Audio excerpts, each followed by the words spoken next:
Going to Japan, man. Oh, yeah, we are. Oh, yeah, we are. Finally checking it off the bucket list, huh? Finally checking it off the bucket list. But why? Why Japan? Why Japan? Dude, why not Japan? Why not Japan? Dude, there's so many reasons to go there. Like, But what is it that arouses us enough to spend the money to head to Japan? skylines and sushi. Skylines and sushi, bro. Yeah, no, that's true. Skylines and sushi and the heritage and the whole vibe, right? Yeah, yeah. It's like, you know, those Euro guys, like they feel like Germany and stuff. That's that vibe to them, right? Right. So this is our vibe. Right. And dude, just everything there is just so much history, and it's all Clean. so old and clean. And, Yeah. But like, I don't know, it's wild. Just how old everything can be over there. But, you know, in some parts, but obviously. Yeah. Like, There is like legit history. So like maybe it's not just the cars and like the sushi, you know, maybe it is also the like, yeah, just all of it, right? Like what it represents. Yeah, the history, the future, the technology. right. Japan's really like on it. And kind of like the mystery behind it, because it is like This foreign country, you know, and they do things very differently. and they definitely don't not the United prioritize States. English at all. Well, I think they do a little bit, Really. but you know, not. We're gonna see pretty soon. Yeah, we'll And find you'll out be soon eating enough. those words like it's friggin' miso soup, brother. Yeah. Oh yeah, I will. Yeah. So it's like, yeah, why are we going? It's because it's always been the dream, right? For probably, 25 years or so, it has been the dream since we saw that first 240 Sylvia ripping around a track with a body kit with, Asian girls and short skirts. Oh yeah. saying, "Ay, papi." I don't think that was it. But still, no, you but I get it. You know, Yeah. say it's along the same vibe. You know, yeah, it's just watching all the option videos and just everything that we kind of not grew up, but kind of grew up in the car scene watching and like seeing all these people and all these shops and brands and stuff. It's gonna be really cool to finally be able to like see insert ourselves into it. right, almost. and Yeah. get on the Wangan Highway. Yeah. Go to Daikoku, all those places, like, and just see the sites that, we've been dreaming about for Forever. decades. Right. And so it's not like going from Boston to LA. It's a little different. You have a lot of pre-work to do when it comes to, they got these apps to get all your info to save you the customs paperwork when you get there. You got to take the COVID test, which we're about to go take our COVID test after we record this. Yeah. I kind of don't feel that great, so I'm a little nervous, but I'm not putting it out there that I'm going to fail. But if I do, I'm going to break things. Yeah. Probably my finger or something. Probably your heart. Yeah, more than likely, yeah, my heart will be the broken piece. Yeah, for sure. But yeah, you got to, 72 hours prior, you got to get the COVID test and upload it online so that when you get there, you can get through the gates of heaven. Yeah. It's a lot of, I don't know, just weird stuff to fill out, and, a lot of, not hoops to jump through necessarily, but it's just kind of like a lot to do, which I think that started coming around with the COVID and all that, the restrictions for that. Yeah, because they're still requiring the test, as we spoke of, but like places like United States aren't even requiring you to have a negative test to get in here. Right. Yeah. So. Yeah. I mean, some hoops to jump through. I mean, I went to Belize a few months ago, and it wasn't even. That's another international place, and it was not like even close to like this. Right. It was just like, are you bringing anything that you shouldn't? No. Okay, cool. Have fun. Yeah. So yeah, it's a little bit of a process. We're heading out of Boston, straight flight to Narita in Tokyo. Yeah. We're leaving on Monday, and we get there on Tuesday afternoon. So 14-hour flight. Probably going to go crazy. Nah. Maybe on the way back. Yeah, maybe on the way back. Yeah, so because we want to get back there. Yeah, exactly. We're like, damn, can you just turn this thing around? It'd Right? take another week. It's fine. Yeah. Yeah. So We got 2 weeks. We got about 14 days. We got plans. Once we land, we're gonna go head over and get the R34 GTR, pick it up so that we got transportation and we're not just paying taxis and stuff the whole time. Right. Plus, we're ripping around an R34 GTR that's not rented, so that's dope. Yeah. Oh yeah. So we got that. We got an Airbnb in Yokohama, and we did that for a certain reason. Oh yeah. Yeah. What reason is that? Daikoku Futo. Yeah. Parking area. Yeah. You know, so that's. If you know anything about the Tokyo scene, like you've seen pictures from the place, like you've heard of it, you know about it. Yeah, it's definitely the go-to meetup spot for that area, and from our Airbnb you can see the parking area, so it should be pretty cool, especially having the R34, being able to partake in that. Right. So yeah, we got that Airbnb in Yokohama for a few days, and we're gonna explore Tokyo. My wife is coming, so we're gonna have to hit up Disney. As part of it, but that'll be cool just to see. It's really cool to anticipate seeing how Japanese people do things differently than us. Just even on the level of Disney, I've been to Disney with my kids here. Seeing it there will just be interesting to compare, how do Japanese people operate comparatively to American people? We're going to be able to tell everywhere. Right. But in that sense. Especially a place like that where, yeah. In America, their standards are pretty high, I would imagine. So, yeah. How much higher could they be in Japan? Right. Probably pretty much higher because we're shitheads, kind of. So, yeah, we're going to do a few things around Tokyo, and then after that, we're headed over on the Shinkansen to Osaka, and Kyoto and Nara. So we're gonna take a few days and circle around there. Again, we'll have my wife with us, so we're kind of this first week doing a little bit more touristy type stuff, just to kind of get that out of our system. Right.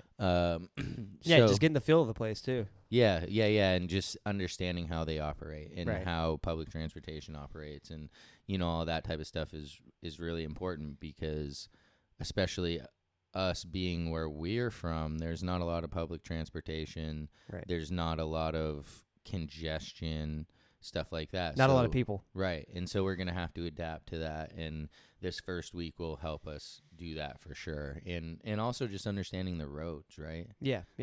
Just understanding as a driver how to operate on the road so that you're not getting in trouble or getting in an accident, right? Because that's going to be the worst thing. Or getting lost. Yeah. I mean, the road can ruin your trip in multiple ways. So, but that's fine. The road's actually going to make our trip friggin' awesome. Yeah. It's all good. So we're gonna run up Osaka, and then we're gonna take the Shinkansen back to Shizuoka, and then hit up Fuji Speedway Hotel. Yes. Yeah. Very iconic spot. Yeah, that should be awesome. They don't have any events on the schedule, but we're hoping for some testing or test and tune type stuff. Just anything, really. Anything on that track, because we have a suite with track view, and we should be able to just sit at our window and see a good portion of the track. Right. So, and then they have a huge museum there. Yeah. And that's like also the draw, is that they have a lot of cool relics, so to speak. Oh yeah. Yeah. Definitely some history in that place. Yeah. So we're gonna check that out. And then we plan to go at this point in our trip. It's gonna be Saturday. We arrive on Tuesday. At this point in our trip, it's the first Saturday, and my wife flies back to Boston on Sunday. So that's when our trip kind of changes from tourist mode to extreme car guy mode. Yeah. Pretty much. Hopefully doing some homework while we're there for the first week a little bit, trying to figure a few things out, to maximize what we can see. Right, on the second week. Absolutely. Yeah. So at this point, let's just say on Sunday we drop my wife off at the airport. She's headed back. See ya. Love ya. But now we're going to get in an RV. Yeah. And when we say RV, we're not talking diesel pusher guy. We're not talking about the 43-foot. No, this is a Yoda, right? Yeah, we're talking like small Toyota truck with like a camper thing on the back of it, like enough room for us 2 guys and probably 4 ants. Yeah. Like not much room, but like we're doing it right. We're not just limiting ourselves to hotels. Right. That was the main goal behind the RV, right? Is so we can kind of freestyle this second week and, you know, travel the country and see all these spots from, you know, city to city without having to be tied down necessarily. Right. Yeah. Having to get to this hotel by this time, you know, any of that, or check into this Airbnb.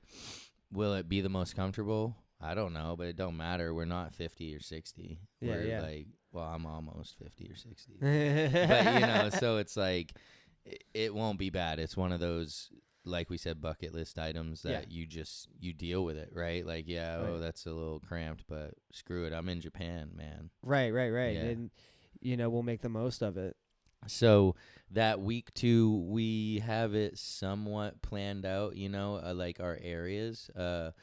After we drop her off at the airport and get loaded up in the RV, we're headed straight up from Narita to Fukushima. Right. Yeah, and up in Fukushima, that's where the world famous Ebisu circuit is. I think they'll just be coming off of their Spring Matsuri. Yeah. Which is a bummer. We'll be able to miss that. But we had wanted to do that, but we had already booked the Fuji Speedway Hotel. It's really hard. I still got mixed feelings inside about it, but hey, whatever. I think there'll still be enough action there going on, like after the fact to kind of catch it. I think we'll definitely get to see some cool stuff there. Yeah. And also kind of up that way is the Twin Ring Motegi. I remember hearing about that. Really, I think it must have been what video was Gran Turismo at Twin Ring Motegi? Yep. Yeah, sure did. Yeah, and I mean it was a track that Honda built back in the day, and they actually have a Honda museum. Oh, that's cool. There, so it's like, you know, they have all their famous race cars, motorcycles too, and then like, you know, their basic cars that aren't race cars, I guess you could say. Yeah. And just it's a whole vibe. Right. Yeah. Especially if you're a Honda guy. Yeah. 100%. I mean, even if not, you can obviously appreciate. Right. I'm not like totally a Honda guy, but it's definitely, you know, I'm excited to see that stuff. Hell yeah. And isn't Scuba up there somewhere? Yeah. Scuba Circuit is up there. I'm not sure if we'll be able to hit that. We'll just have to see, you know, the timing and the routes and all that. But it's up there around maybe in that area. A little further north, is it? Or no? I don't remember exactly. Yeah, I think we're going to find out. We will find out. Oh, yeah, 100%. And yeah, Scuba Circuit, that's also, you know, famous circuit for Time Attack and spinning video games and all that. Sure. So all these tracks are like iconic in one way or another. Right. So we're going to start there in Fukushima, and then we're heading southwest to Nagoya. Yep. And in Nagoya, you have some pretty heavy hitters over there. Garage Defend, if you're a GTR guy, you know all about Garage Defend. Oh, yeah. You know, they're definitely a top-tier GTR space, I believe. I have like a few of the carbon fiber parts that they've made on my R33, and yeah, ever since I bought those parts and, you know, was on their website and saw the spread and just how they operate, I was like, wow, this is like one of those like badass places. Yeah, definitely top tier. You know, they have some of the rarest GTRs, you know, in their storage and stuff like that. Oh, for sure. Yeah, if you're a baller, if there's any ballers listening to this and you're just like itching for an R34, hit us up, send us your money. We'll head over to check Garage it out for Defend. You. Yeah, we'll get you a badass GTR. There's no doubt about it. And then, you know, right down the street is Liberty Walk. Yeah, and if you've seen any picture of some wild ass car Wide body. Wide body. Ferrari. It really, Honda. it don't Like, it matter. doesn't matter. Whatever it is, it was probably either a Liberty Walk car or a Liberty Walk inspired. Yeah. Like, straight up. Like, they created, like, almost a movement with their operations. Right. Yeah. And that'll be cool to see. I mean, I'm not sure, like, what they're set up. And same with most of these other shops. I'm not sure they're set up if, like, they allow people to come in and look around their cars or if they have anything like that. But it'll still be cool to at least drive by and see what they got in their lot and, whatever. Take a picture with a sign or, whatever it might be, No, we're getting in, dude. We're two white guys from Maine, dude. We are getting in. We got clout. We're coming in, dude.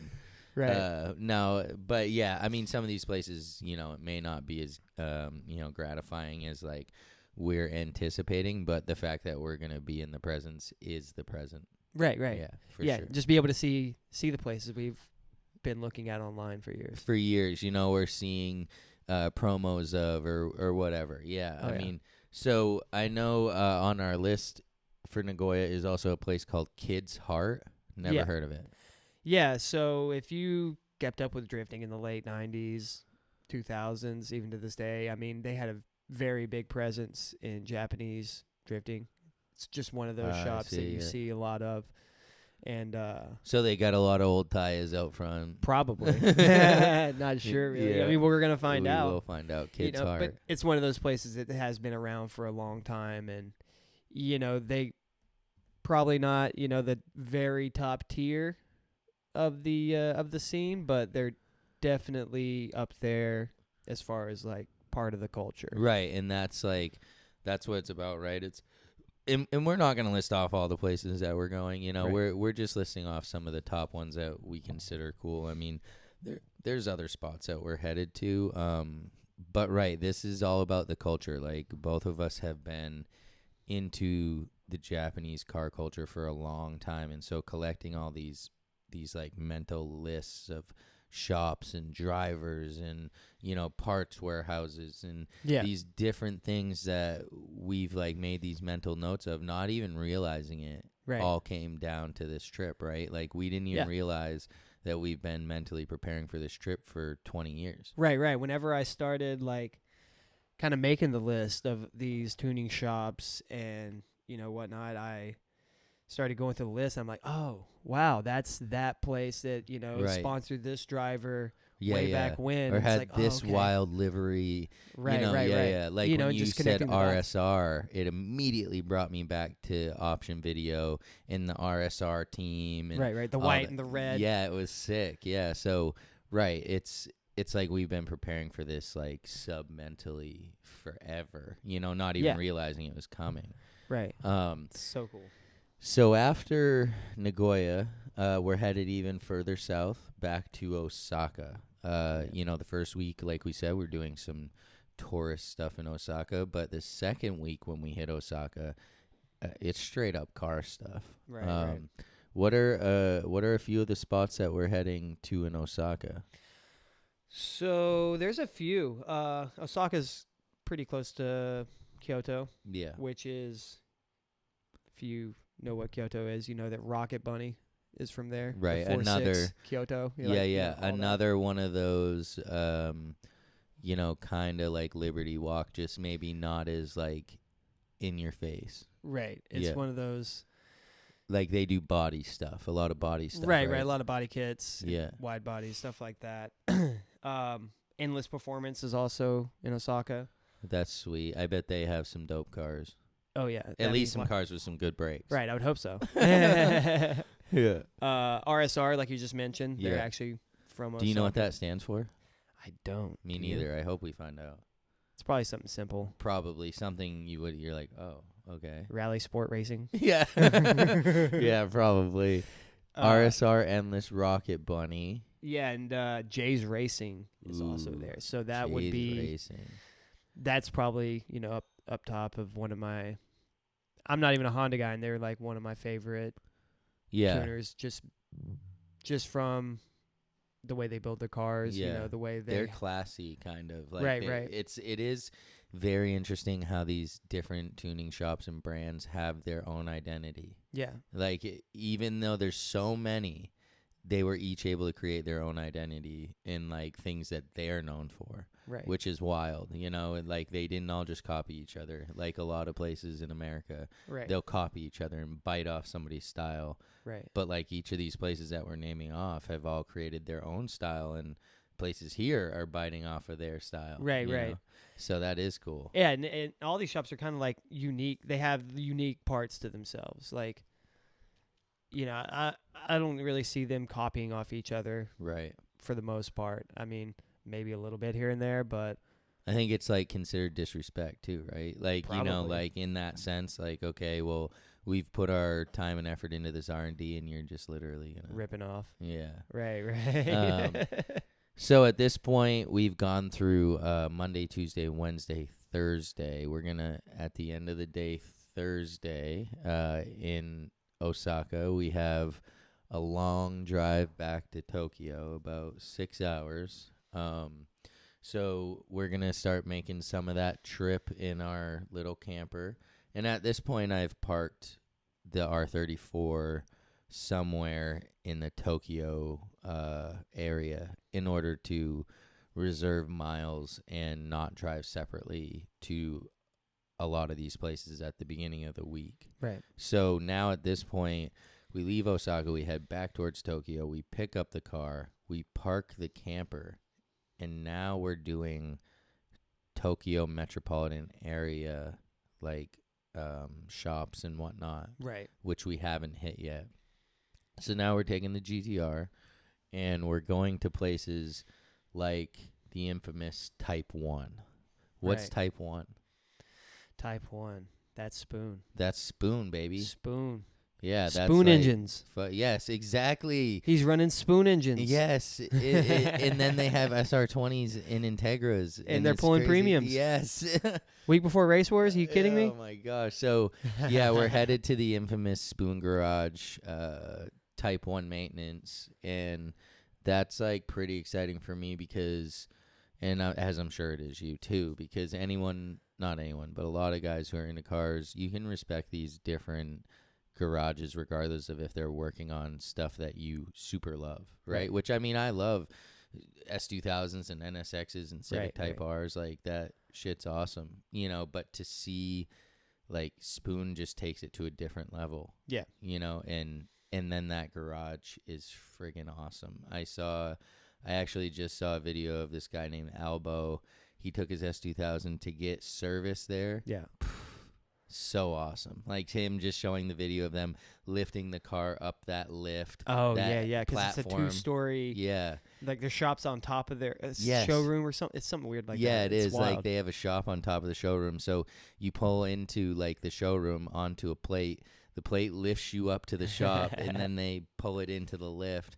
It's sitting right next to the Spoon S2000. Right. Like, you know, that's just cool. If you're one of those guys, like that's like check. You know, like, right. yes, had my car worked on in Spoon, you know. Yeah. I'm just trying to get one of those Swan stickers. Swan, yeah. I got one for you if you want. I'll put it right on my door. I don't care. Yeah, right in the center. Dude, I will. Yeah.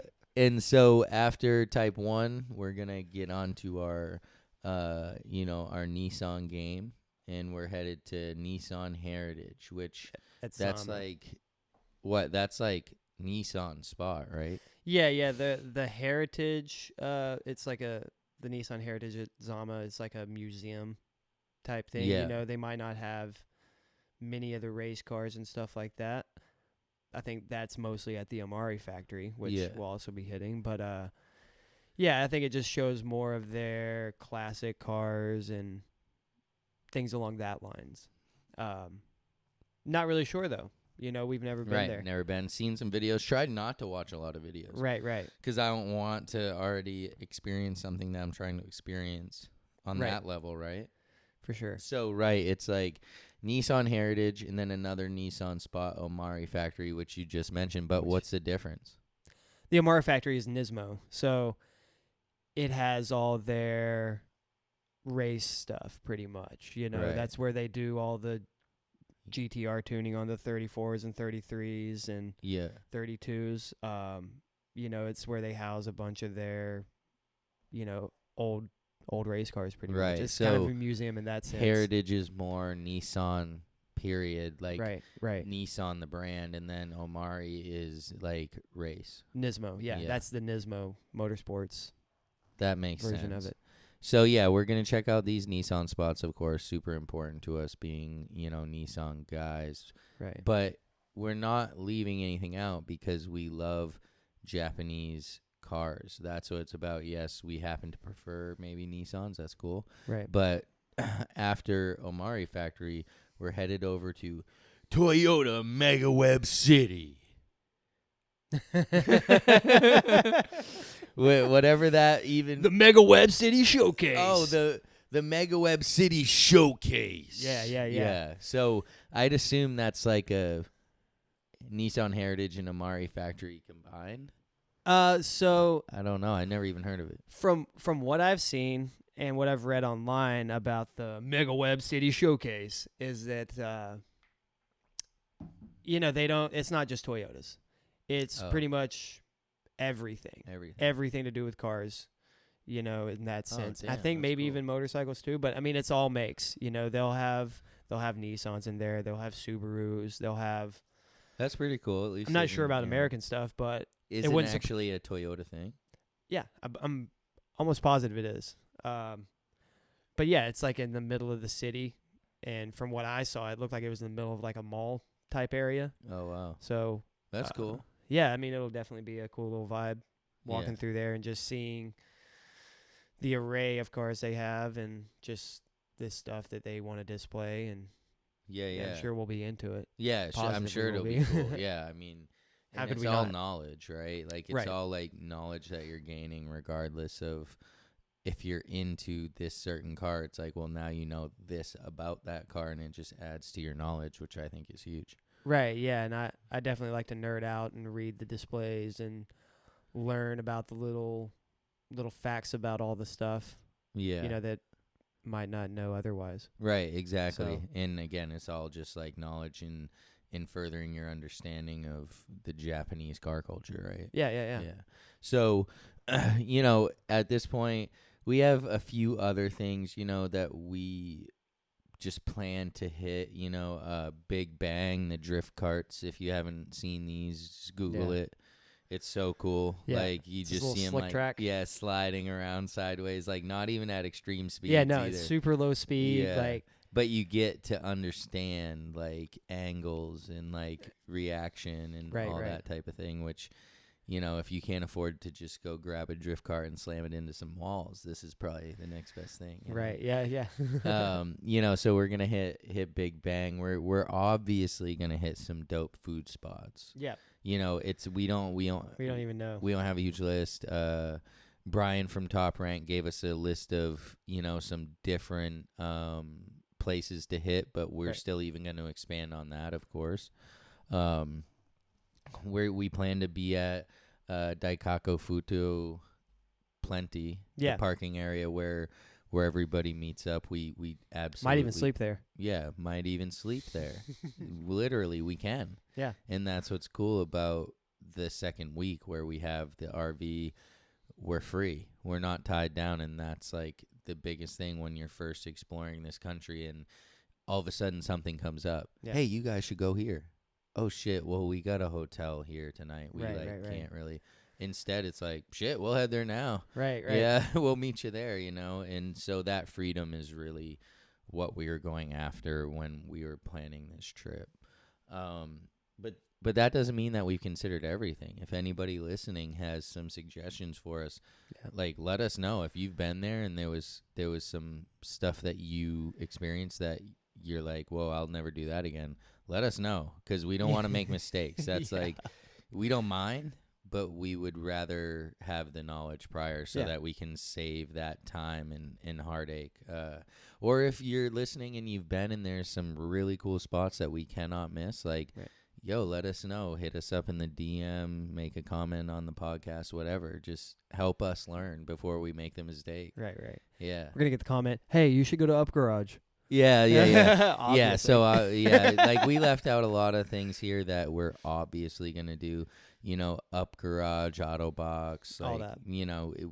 We're stopping everywhere that we can.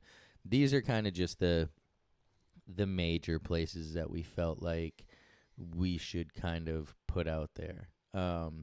And so our plan is, we're going to we're bringing the podcast stuff. We're going to record in Japan. We're going to record on the plane. We're going to record in the RV. Yep. We're going to record at Daikaku Futo.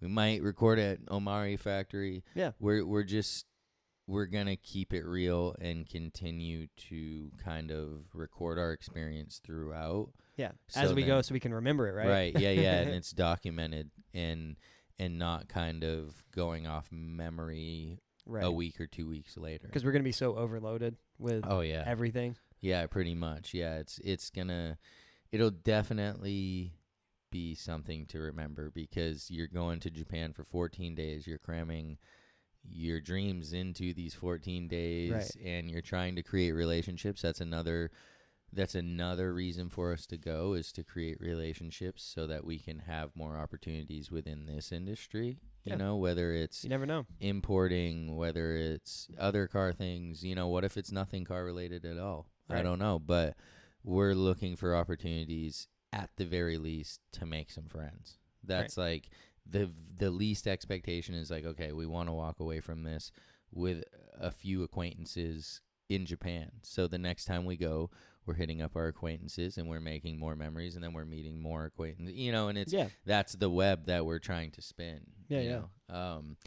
We're hoping for the best. I mean, I don't see how anything could go wrong besides a bunch of shit. But we're hoping for the best, right? Yeah, I mean, that's all we can do. Once we get off that plane and they let us out into Japan, like we're it's foreigners on. abroad. Yeah, and of course we're coming prepared, and we've done a bunch of research, and we've tried to do everything prior that we can to be prepared. So I'm sure that we'll have just a great time. Yeah.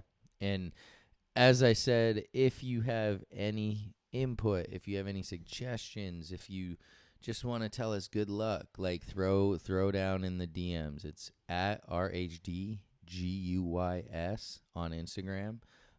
You can always comment on the podcast wherever you listen to it, and let us know. We check all that stuff. Yeah, we'll be uploading content while we're over there too. So. Yeah, so keep an eye out for that, for sure, just so you can kind of keep up with our trip with us, because we're trying to keep it time sensitive in the sense of we're dropping the episode while we're still there. Right. So if you have some input, throw it down, follow along. And see how we do. And then we'll have an episode when we return, just kind of recapping everything and kind of comparing it to this episode as far as like, did it go as planned or did it go awry? Right. Hopefully as planned, kind of. Yeah. Yeah. But yeah, I think this wraps it up for this episode. We just wanted to give you a little sneak peek into our trip and kind of let you know that we're going. And otherwise, we'll see you in Japan. Oh, yeah. We'll see ya. Peace.